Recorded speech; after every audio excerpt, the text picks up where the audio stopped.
On behalf of the Center for Poetry and Poetics, it's a huge honor to introduce Jorie Graham to you this afternoon. When we began thinking of a symposium on poetry and climate change, she, of course, immediately came to mind. Though, of course, we wondered whether such a luminous, distinguished, world-renowned poet would accept our invitation.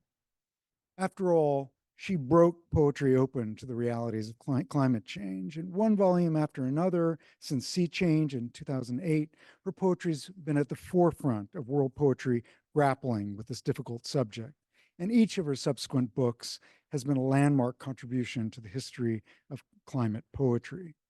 Her daringly innovative and unpredictable structuring of lines on the page, her remarkable pluralization of the speaking subject, her supple slippages among tenses and temporalities, and her powerful repurposing of tools such as personification, apostrophe, the dialogue poem, allusion, and so forth, have helped forge a language and form for the anxiety, grief, and experience of our thrownness into climate precarity and disaster, as in her especially powerful and daring new book, from which you'll read today, to 2040. For nearly half a century, Jorie Graham has been dramatically widening the range of possibilities for poetry, always turning to the largest, most urgent, most vital questions of the now.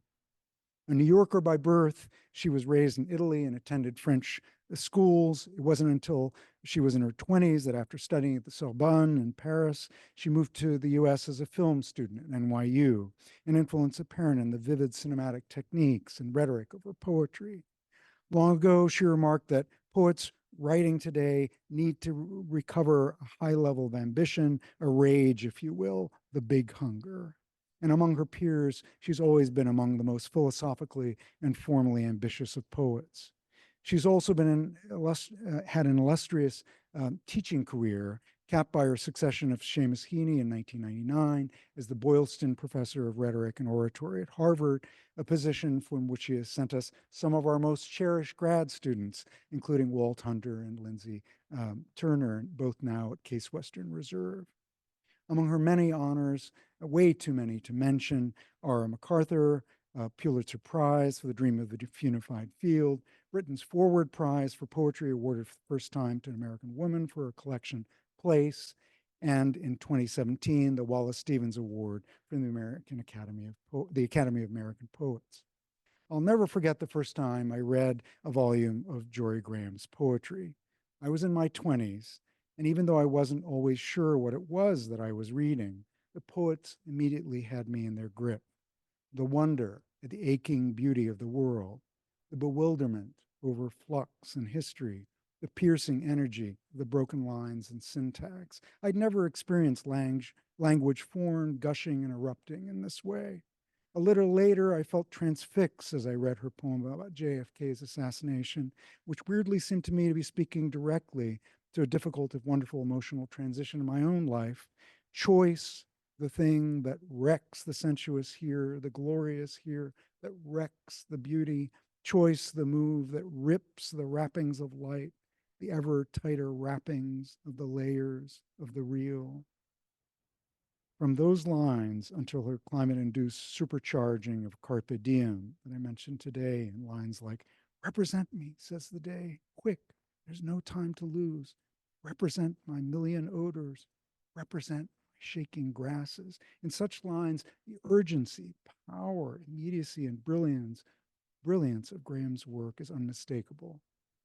For me, for students to whom I've been teaching her poetry for several decades, for many of us all around the world, Graham's work is simply indispensable. Please join me in giving a warm University of Virginia hand to Jorie Graham.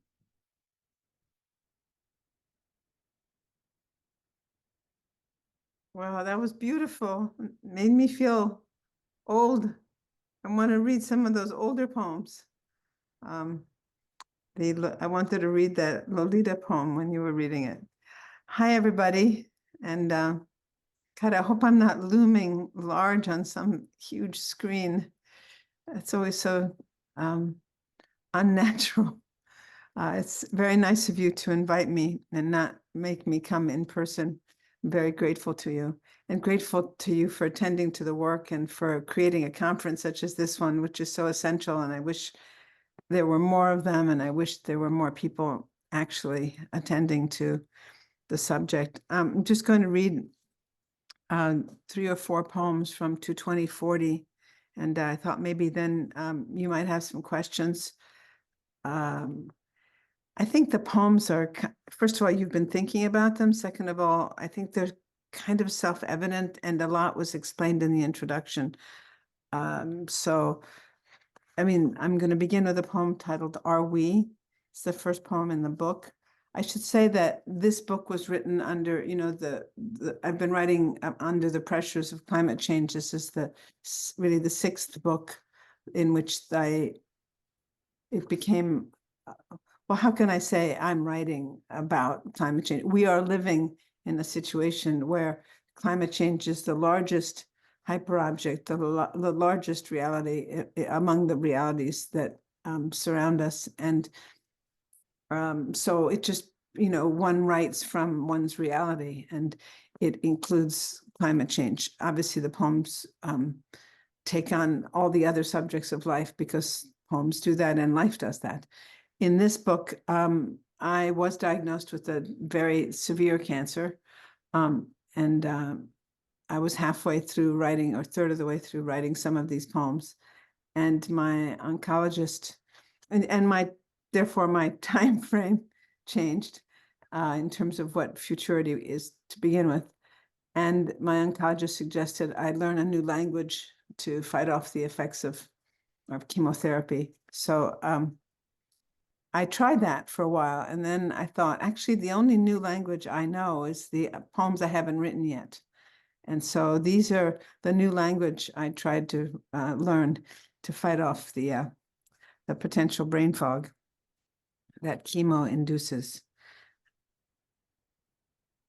The title of this poem runs into the first line, and the issues of temporality and ownership and mapping and what a claim is and what history is and what's verifiable are all announced in the very beginning of this poem.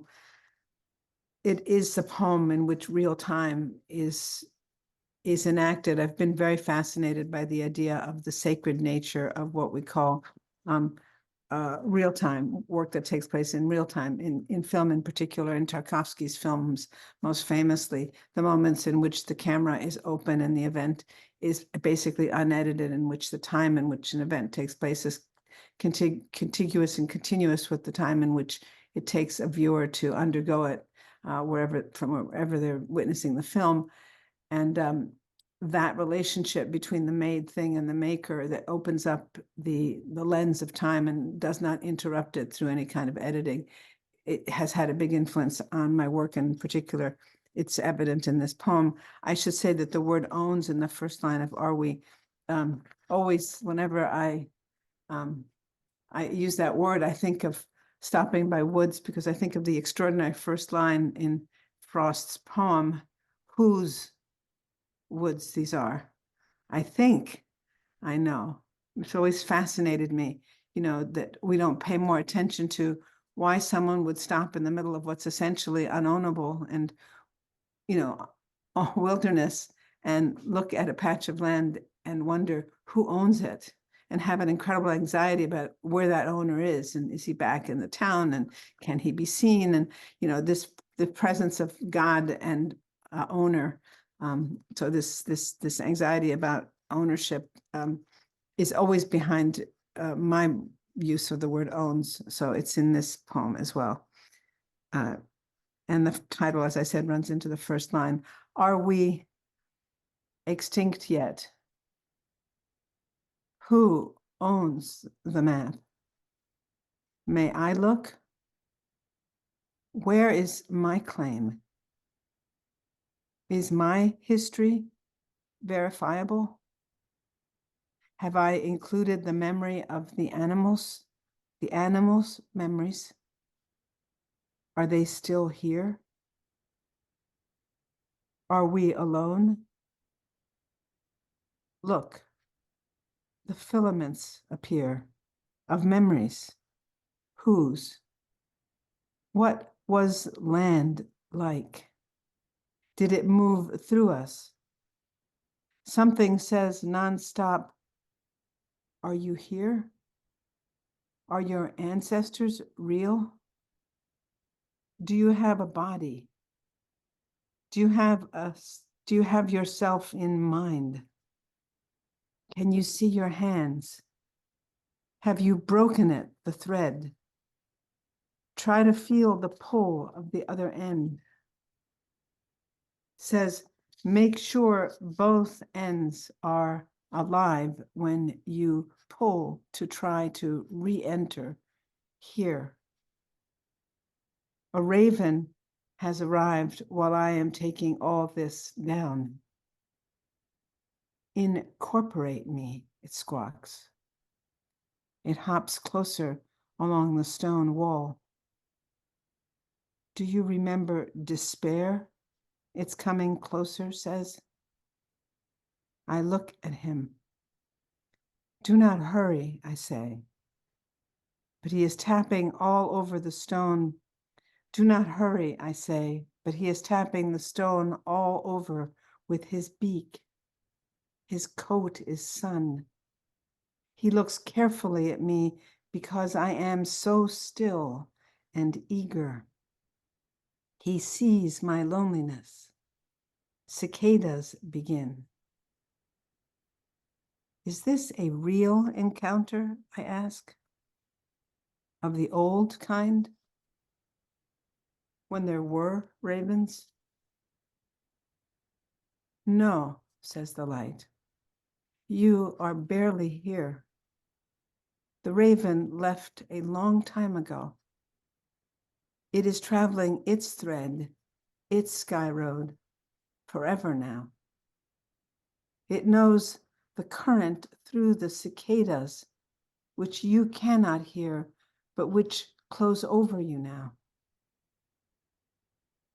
But is it not here, I ask, looking up through my stanzas? Did it not reach me as it came in? Did it not enter here at stanza 8? And where does it go now when it goes away again?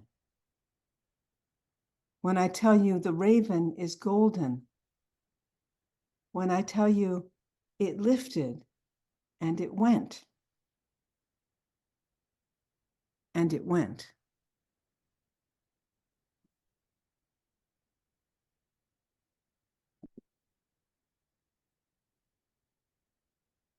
I'm reading poems that John told me that you had read already, so I'm going to read Dawn 2040.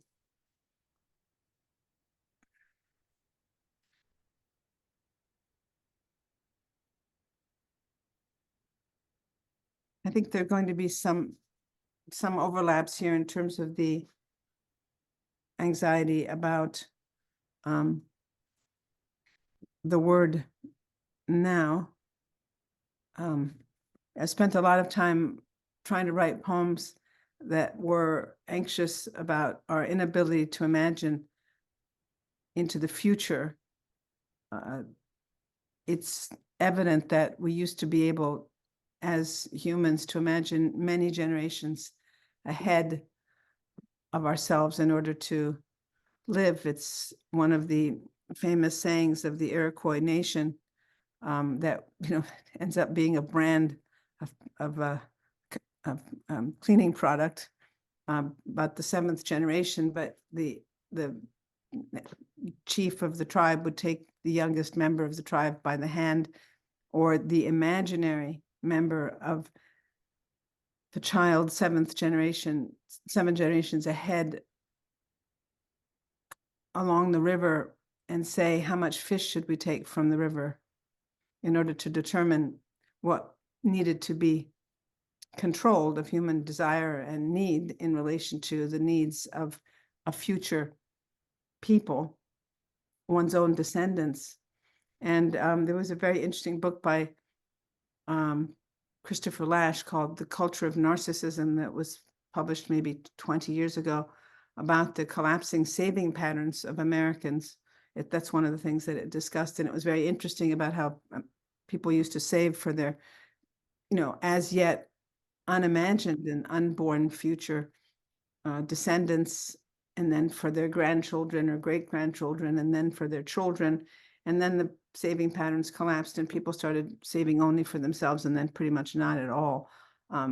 Obviously, people might have had less and less to save, but the idea of being able to feel that you're intimately connected to people who aren't born yet, and that you're working on behalf of people who you can't imagine yet, who don't yet have identities for you, is something that is long ingrained in the human capacity, human consciousness, and it's something which has indeed collapsed. But with it collapses its mirror image, which is the ability to reach into the past and have ancestors or have relationship to ancestral beings or traditions or languages or knowledge, or even a desire or a pressure or a feeling that one wants to carry within oneself something forward from the past. And so as we live in a period where,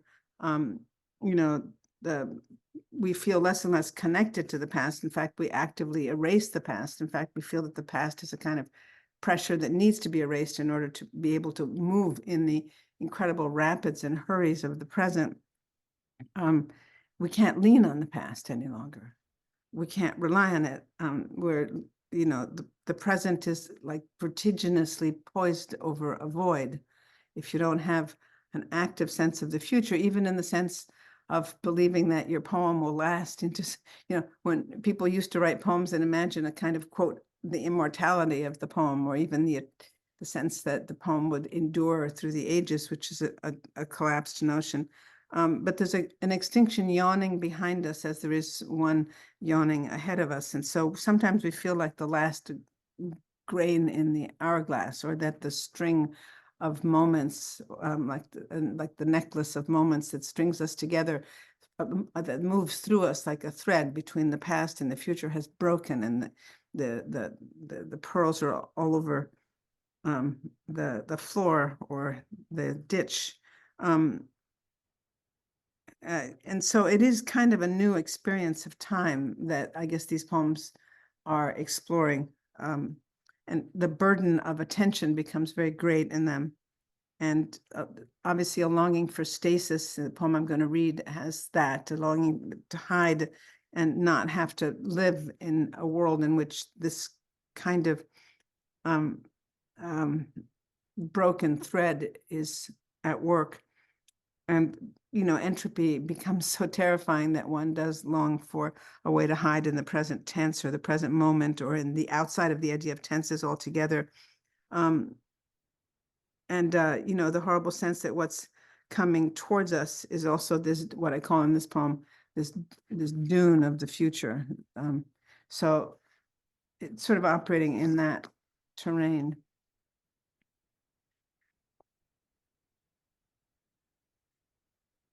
Not mentioning the obvious, which is the ways in which technology not only enforces this, all the technology we use, even the most benign technology we use, because it's practical, not only creates this, addicts us to it, to a kind of shortened attention span, an inability to live beyond this, the sensation of the immediate present, an anxiety regarding duration, and an exhaustion that it feeds it, but also that it monetizes all of that and all of these things already, and that it's going to only increase.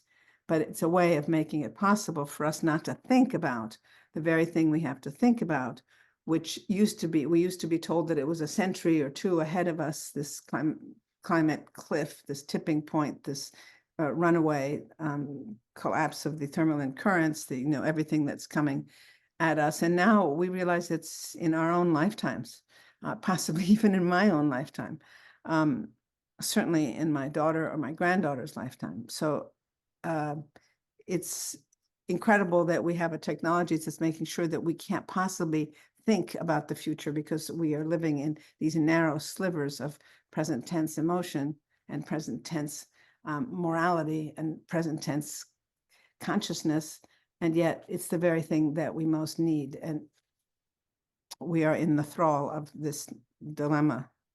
Dawn 2040.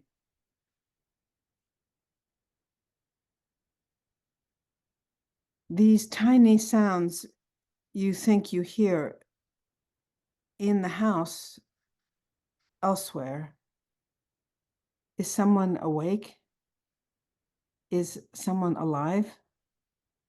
You turn around. Just now, you hear yourself say, I know what finished is. I know the just now, and then the just gone.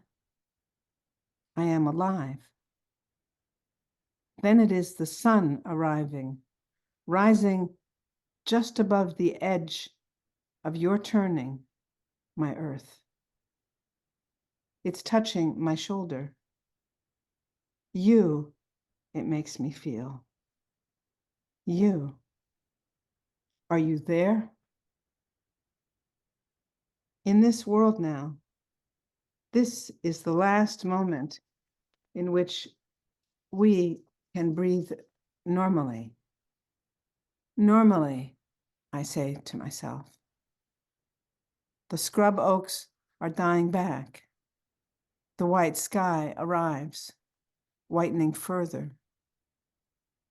Did we survive at the end of this story?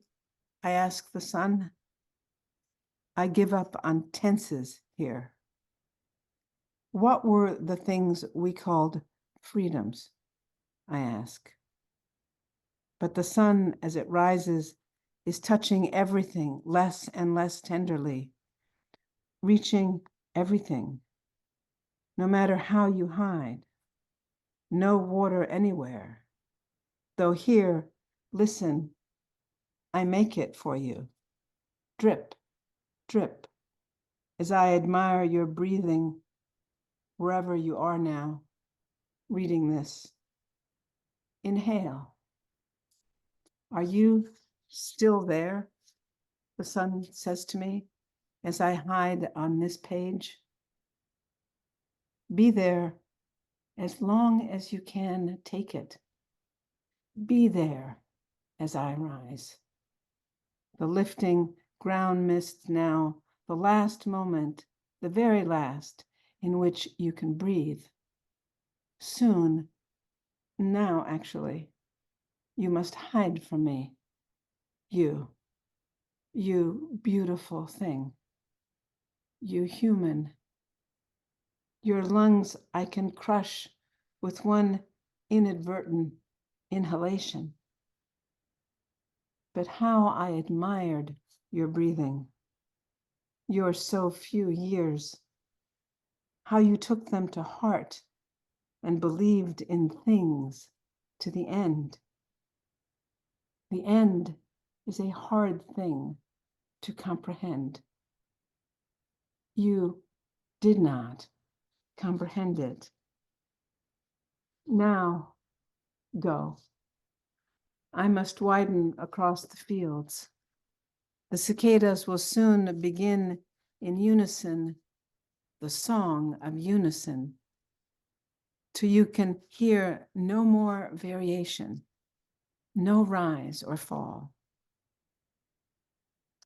Can I live, please, in this unchanging sound, I ask, as we enter further into your day rise? What was that just flew over? What else is in here?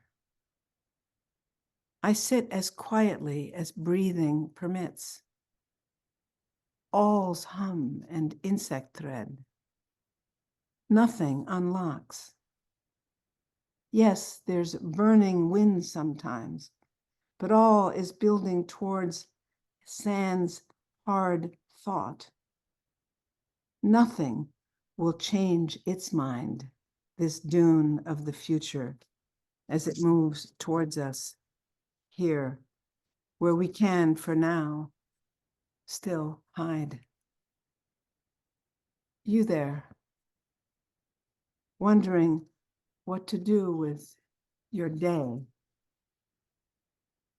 yawning as you wake from dream. I can almost make you out in your brightening morning light. You there. Wake up. But nobody's here. Just the earth revolving, inexhaustible, without purpose, in which from moment to moment, even now, change gathers, inception gathers, and variation and proliferation, and all is. All is. Do you remember?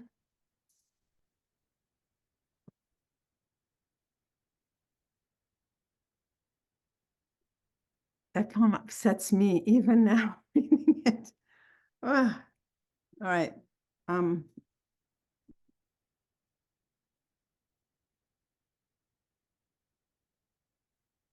think I'll read one poem, which might be sort of about what aspect of our beautiful human sensibility got us into this place that occasions both the crises of our planet and a conference such as this one today. So I would say that this poem has a sort of a slightly political edge to it. It does, I've always been interested in the difference and the important difference between crowd emotion and individual emotion and the ways in which they blur in us, not just when we are in crowds. A brilliant poem that enacts that is William Carlos Williams at the ball game. You know, what happens to us in Canetti's formulation, but also just the fact that lyric emotion is a kind of individual emotion that we have reserved for a particular kind of individuality, and crowd emotion might actually seep into so much of what we do now, because when we open up the screen, we are in a crowd the minute we are on social media or we are in a situation where we are reading the words of many others at once. We are in a crowd and we are participating in crowd emotions, and it's extremely hard when you enter into those emotions, which being in a crowd, you know, Mussolini's crowd in Piazza Venezia or a crowd at a ball game give rise to, where we will do almost anything and we forget who we are in some respect and we become something else. Well, that is also infiltrating the poem. This poem is titled The First Person I, and I guess we can't afford to take democracy or the planet for granted. And we might look back at a time when we don't have a voice in anything that affects our life any more than we have drinking water or air we can breathe. So this has that infiltration. I know myself, I say to myself, so I cannot be led astray. Led astray, I say, I know myself more fully now. So I cannot be made to do something I, as an other, would never do. But I did it. Didn't I do it?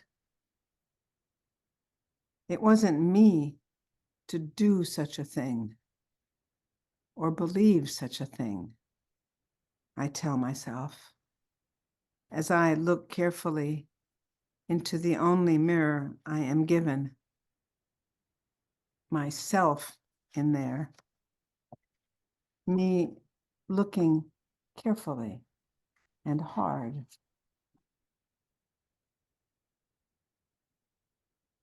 I am honest in my looking, I think, as I see someone else in there opening. Will in their eyes, wild like a sail in the wind. Wind rising now as I look in, bewildered. The old gentleness, where is it? I put my hand to my face, but it touches glass. Where is my body to guide me? I think. I tap at the prisoner in there. Is that the schoolroom? The blank in the lesson? Is that my soul gradually by its 10,000 adjustments to its own increasing absence, opening too far? Is it blind? I tap my face, which is gone, on the glass, which is not gone. Don't stop, I hear my mind hiss. Don't stop for anything.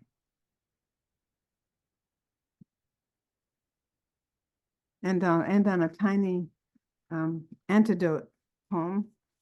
Obviously, that poem, wonders about where one's body is. And if you abandon the knowledge that your senses give you, slow knowledge, not information, what needs to be tested on the pulse, as Keats would say, if we abandon all of the sensory knowledge that makes us the great animals that we are, the creatures that have so much intuition, so much peripheral vision, so much, sight in the dark, and we become addicted exclusively to information by abandoning the body, we perhaps get into the predicament of that last poem. And this one, the last word on this one is worm, in case I mispronounce it. It's thinking about the body, and it's a practice, a poem, like Bishop's, idea, an exercise. Can you hear yourself breathe? I mean, really, can you hear yourself breathe? I'm really asking you that, actually. Can you hear yourself breathe? Can you help me? Can you hear the fly? Can you hear the tree? No, I don't mean wind. I mean the breathing of the tree through bark. Can you, say the grasses, please hear us? Can we hear you hear the tips of water on us, lithe and so heavy with light and bending lens tips? Can you hear this evaporation? Can you keep blessing? Keep not thinking. Remind yourself of your own breathing and what is growing. Leaves, root, sap, sun forcing the flower. Moving this way, you'll see you can hear soil breathe. And in it, working to get through it, the worm. And each turning of the worm here. And the breathing in it of the worm here.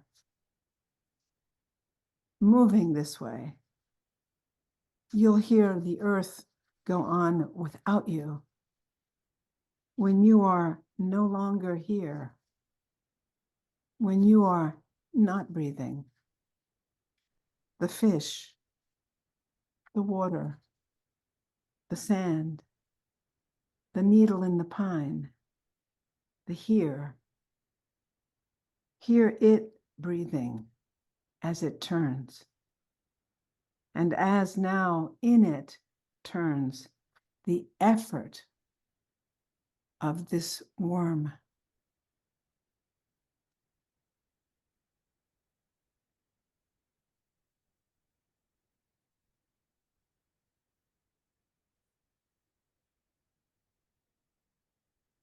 I actually believe that we could hear in the inaudible, so I should have said that at the beginning. Jorie, that was my okay. Um, just spectacular. I don't know if you could feel the emotion in this room, but we were all ears and all heart. Just unbelievable. So moving. Thank you so much. Well, now you're zooming in and I can actually see the humans. I felt like I was like, up on the balcony. And when I mentioned Mussolini and Piazza Venezia, I thought, do I up here? I can I see would him. never think of you and Mussolini in one No, connection. but it's that perspective from above, and nobody likes that perspective. Anyway, thank you. I don't think there's probably time for questions. If you had a question, it's, I went a little long. I apologize. Oh no, it's great. Yeah, no, we have about 12 minutes. So if you don't mind, I'd love to see if members of our audience have any questions. Please. Okay. Yeah. Hello. Oh, this is too loud. Why don't you introduce yourself? Oh, hi, I'm Casey. I'm one of Jahan's students. I'm an MA student here, but I also did my undergrad here. I'm doing the 4+1 program. And yeah, I was just thinking about some of your stylistic choices, both in Dawn 2040 and I think what was the other one? We were talking about this in class the other day. Was Are We? Yes. Okay, so those two poems. I noticed that you often like omit certain vowels, like you kind of reduce to YR and sometimes replace you with you, just the kind of text version. And I was curious about why you made some of those choices. Okay, first I want to say that there's a long answer to this question. Okay. I gave on a podcast. I did 2 podcasts with David Nyman, and I think it's called Tin House or something. But they're like very long, and there's a very long answer to that question. So the short version is that, most poets bump into, first of all, the most important thing is that punctuation, when used in poetry, is not grammatical. It's a scoring device. It's a musical device. You only have to look at Dickinson's dashes to see that they don't have to do with, something that organizes it logically or grammatically. They have to do with how to introduce sound, how to change the pitch of the voice, how quickly you need to move, and why is it important to figure out modulation and speed. As Frost memorably says, a poem has to achieve a certain airspeed in order to carry freight. And, different freight, different speed, you have to be able to move your poem, slow it down, speed it up in order to create an action, which is, after all, what you hope a poem will be, an act of the mind in the process of finding what will suffice, to mangle Stevens a bit. So it started out with, in certain instances, just feeling like, because I use texting like everybody else, the YR just seemed, it took up less room, it moved a little faster, it felt like it had a stress on it, or certainly felt like it had, less of a duration than the YOUR. And so in some cases, I would use one, in some cases the other, based on really, since I work in accentual meters, based in what I felt the accentual pattern was doing. At a certain point, I started to think about it, and I started to really like the fact that you were looking at a word and you were seeing a different word. And, you were looking at a YR and you were pronouncing in your own head a YOUR. So that slippage between those two activities of the mind and what they do to time and what brevity is in service of everything that I talked about before became interesting. When it came to the U and the YOU and just using just the plain U, I saw that it started to hollow out the person. It started to replace the person with a kind of symbol for the person in the address. And then it affected the YR. And then it moved to certain other kinds of words, not many others, but there are times the ampersand became a very complicated thing for me, especially dealing with the New Yorker or something where they go completely nuts and you have fact checkers and they're going, you have to be consistent. And you have to explain, no, you don't have to be consistent.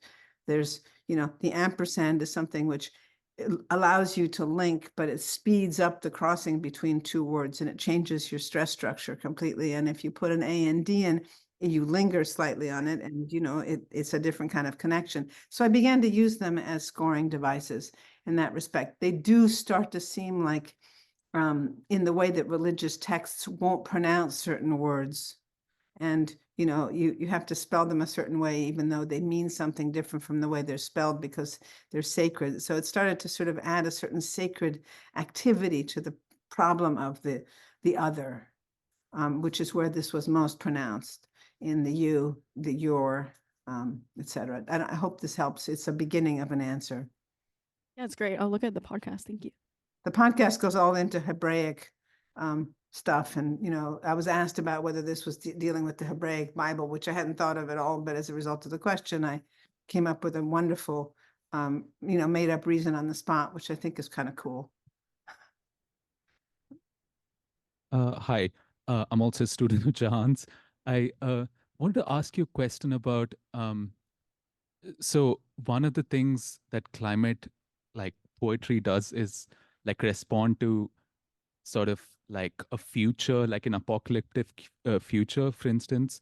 And I was trying to so for instance, a few years back, David Wallace Wells had written this article about how the future is not necessarily going to be one of climate apocalypse now that we know that, say, um, because of, say, the use of renewables, global warming and all hasn't gone to the extent that we imagined that it would.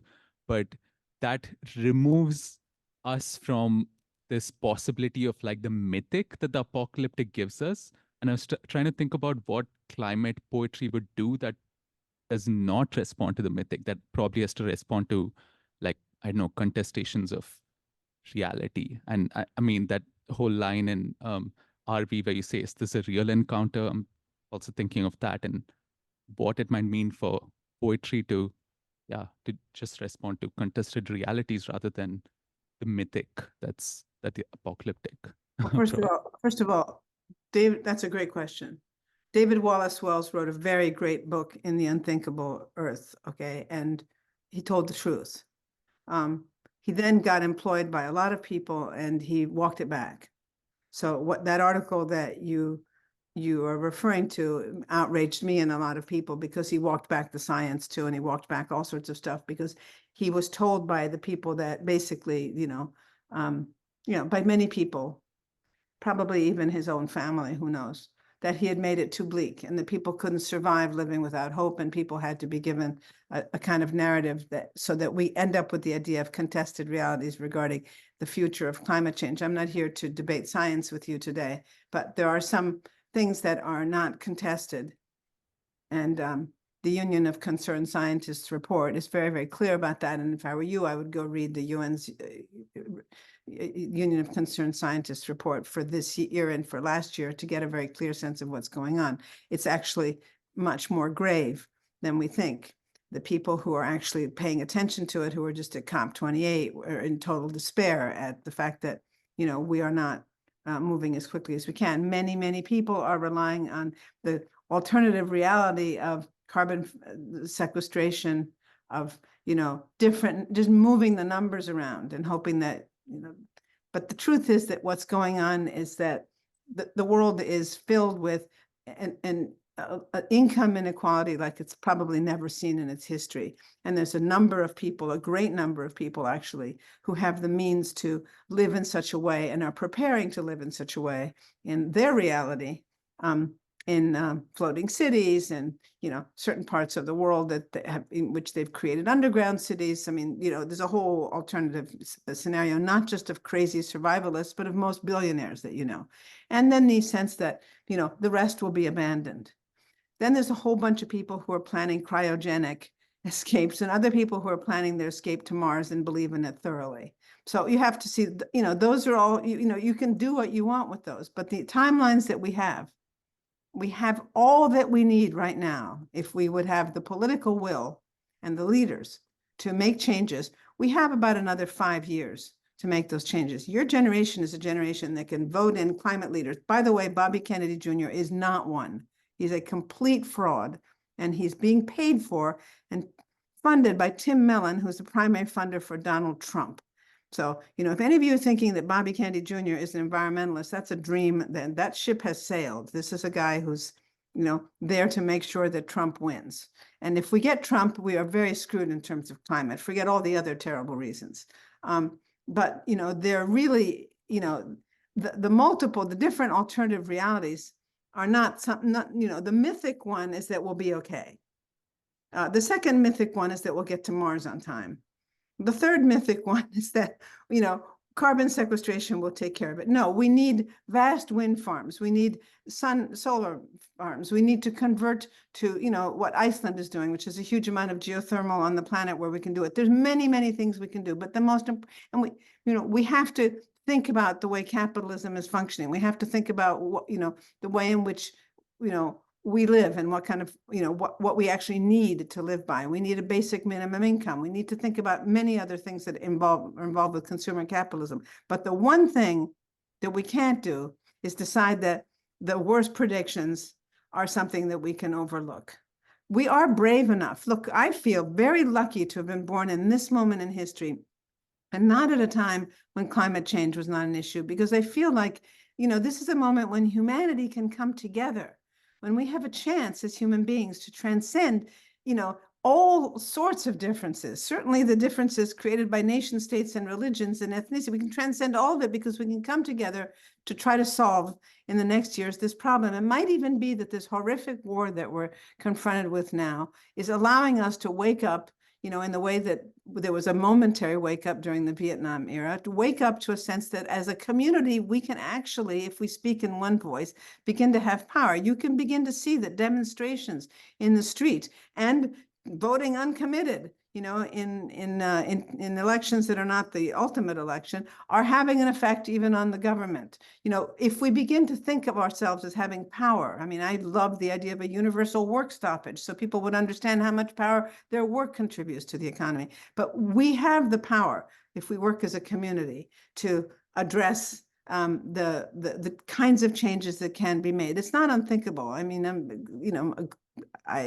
I think that John Kerry was a very great special envoy for climate, and what he and his Chinese counterpart did, which has not really been reported sufficiently, it was extraordinary in terms of the new rules about methane and the new rules about coal, and many things have really, really gone into a fantastically interesting new direction. We have time, and if we have the will, but we don't have time for what David Wallace Wells is doing, which is walking back, the worst case scenarios and going, that's a myth. Let's talk about it theoretically. Sorry, that's just me, but gave you my answer. It is a great time. Imagine being born at a time when you are needed. Imagine being born. Most times that you're born into, of all the times you could have been born into the world, you are really needed now. Everyone, every voice is needed. Every possible human has to come together and work on this. It's an incredible time to be a human. We have a last chance. We could do this. We could transform the way humanity lives. It's not a pipe dream. There's a lot of science behind it, and everyone has different kinds of work that they can do. But it's not a shame to be born in a time when, one is potentially a tipping point and facing a disaster. It's an honor. Your soul's been summoned for a time when you are needed, to be needed by the planet, to be needed by every species on the planet.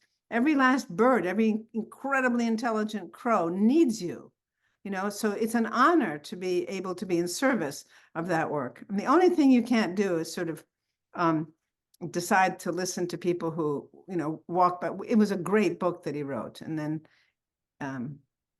he walked it back. Splendid.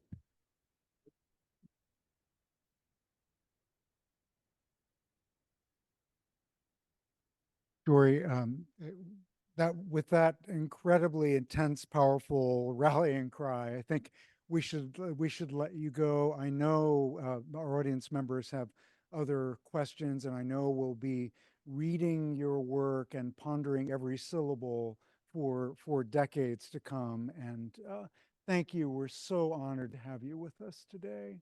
If This was there's one book that that I mean, I'm thinking of interesting climate books that people can read. There's a fabulous book by Peter Brennan called The Ends of the World. And what it actually does is it goes back through the 5 prior extinctions, so-called near extinctions, the 5 prior iterations of Earth before this one.